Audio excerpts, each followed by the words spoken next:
Kung makikita natin, ito yung current price action ni XRP, no? Nandito yung XRP natin sa sell XRP. So, ayan. Kung gusto natin ibenta na yan in USDT form, click lang natin limit order. Lagay natin siya dito, 25289. Yan, dyan. And then, click natin 100%. Ibibenta natin siya lahat. After that, sell XRP. Andito na yung USDT natin. Punta na tayo doon sa Binance Futures. Click lang natin tong futures. So, ito yung dashboard or ito yung user interface ni Binance Futures. Naka 5 minutes time frame ako. Pwede kong palitan yan into 15 minute. And then, click natin tong transfer. So, ito na yung USDT, yung XRP na kinonvert natin kanina. Kung magkano yung gusto mo, for example, lagyan lang natin na 50 USDT. Kung gusto mo lahat, click mo lang tong available at ma-auto-populate yan lahat dito. So, lagyan lang natin ng 50 USDT, mga nasa 2,500 something. Then, click confirm transfer. So ayun, kung makikita natin, meron ako ditong natirang 3 USDT at nag-add tayo ng 50 USDT, kaya nagkaroon tayo dito ng 53 USDT. So makikita din natin yan dito sa transaction history niya at ito siya, 50 amount yan asset. So punta na tayo dito sa trading. So sa tingin ko dito sa price niya, punta tayo sa 1 hour. So, mag-scalp trading lang muna siguro tayo. At dito, pwede natin i-adjust ito yung leverage niya and I highly suggest kung magkano yung risk appetite mo or yung leverage na gusto mong ilagay. Try muna natin yung 25x leverage. Kung gusto mo ng 1 to 5x leverage, make sure lang na yung kaya mong i-risk is yung kaya mo lang mawala. Ayun, kailangan meron kang magandang setups dyan kung malaki yung leverage mo. Nga, lagi kong sinasabi before na always trade your money na kung ano yung kaya mo lang na mawala, kung ano yung kaya mong magkaroon ng PNL or yung tinatawag nating profit and loss. Pagsiset tayo dito ng trade, magli-limit order na lang tayo. So, naka-set na yung leverage natin. Click confirm. Try natin mag-limit order. Kung sa tingin natin is tataas yung presyo niya, so gagamitin natin yung buy long. At kung sa tingin natin yung price na to is mas bababa pa, gagamitin natin yung sell short. Ayan, as of the moment, magbabuy long tayo. No? I think tataas yung presyo. Itong percentage na to, pwede nating i-adjust yan. Dito tayo bibili sa 8,214.31. Ayun, 50% ng asset natin is gagamitin natin. Then, buy long. Sinet lang natin yung price sa 8,214.31. At once na bumaba yung price dyan, ay makukuha yung order natin. So, ayan. Kung makikita natin, kinuha na yan. Nag-230 na yung price at na-trigger na yung order natin. So, punta na tayo dito ngayon sa positions. At ito na yung trade natin. So, naka-long tayo. It means to say na sa tingin natin is tataas yung price ni Bitcoin. To 5x leverage.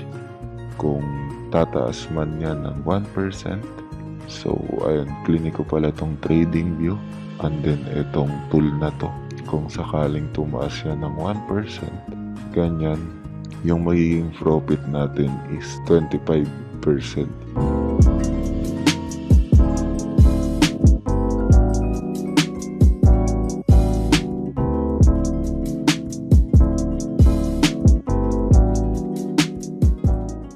I-discuss ko lang pala tong mga basic features lang sa closing ng position. Punta muna tayo dito sa stop limit. So, yung stop limit naman, features siya para ma-prevent mo yung massive losses mo or yung malaking loss mo. So, kailangan mo mag-set ng stop loss. So, sa pag-set naman ng stop loss, dito mo lang ilalagay yan sa support na tinatawag. For example, nag-enter ka dito sa 8,188 at nakalong ka, so yung stop loss mo ay dito dapat sa baba. For example, bumili ka dito sa may 8,188, dyan ka bumili, stop limit ka since nakalong ka, dito ka sa sell short, and then yung stop price mo is maybe 8161, yung price mo para ma-hit is 8159, and then yung order quantity is dito natin yung makikita sa size, ito. So ayan yung order quantity mo, and then yan, sell short ka lang, mapupunta na yan dito sa open orders. So try natin. Stop limit, stop price 8161, and then price 8159.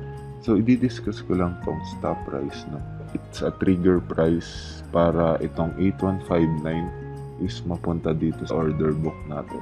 So yung trigger price niya is ito. So once na ma-hit tong 8161, yung price na 8159 ay mapupunta dito sa order book. Mag-flow na siya dyan. So ayun, try natin to sell short or stop limit. So yan, stop price, price quantity. So ayun, dito na siya sa open orders. Last price 8161, and then ayan yung magiging stop loss natin. Once na bumaba yung price man dyan, ay meron tayong stop loss. Cancelin lang natin kasi it's an example lang naman. Pali tayo dito sa positions. Ayun yung stop limit. At punta tayo dito sa take profit. Kung gusto mo na kunin yung profit mo, pwede mong gamitin to. Say for example, may gagawin ka sa mga susunod na araw at hindi mo maasikaso yung trades mo, pwede mo siyang gamitin. So dito naman sa tinatawag nating take profit limit, ito trigger price, kagaya din siya doon kanina. Pero sa take profit naman to, para kunin mo yung profit mo na. So yung kanina is to prevent yung loss mo if ever na bumaba pa yung price. Dito naman sa take profit, if ever na tumaas at tumama yung long order mo, kaya magsiset ka lang ng take profit limit. Yung entry natin is 8214, pwede natin yan iset ng 8235. So yan yung trigger price. Once na pumunta yung price sa 8235, itong price natin na sabihin natin na 8245. So ayun, yung price na 8245 natin is mapupunta dito sa order book.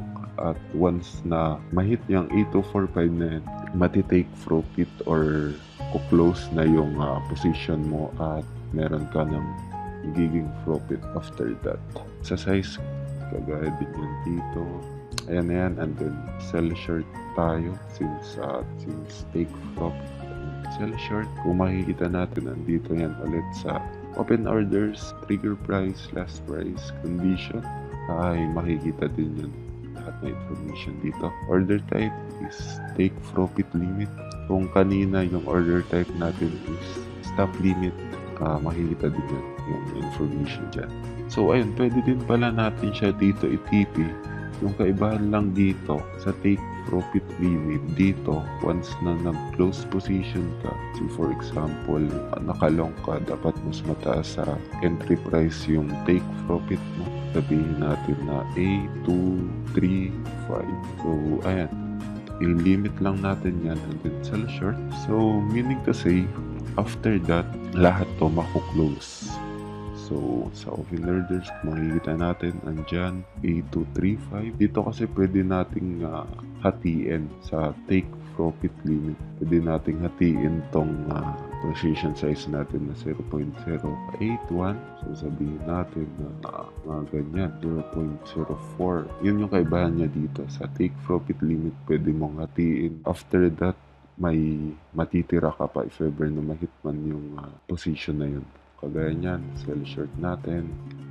Ayan, mapupunta yan dyan. Pero kung makikita natin, kalahati lang ng limit order natin na close positions na ginawa natin dito. So, ayun. Ayun lang guys. Cancelin muna natin to.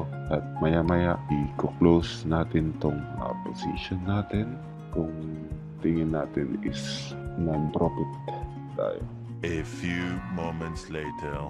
So yan guys, makikita natin meron na tayo ditong profit na 1.28 USD. At ayun, for the sake of this tutorials, i-take profit na natin to or i-close na natin yung position dito sa part ng sa 8,226. 8,226 limit lang natin.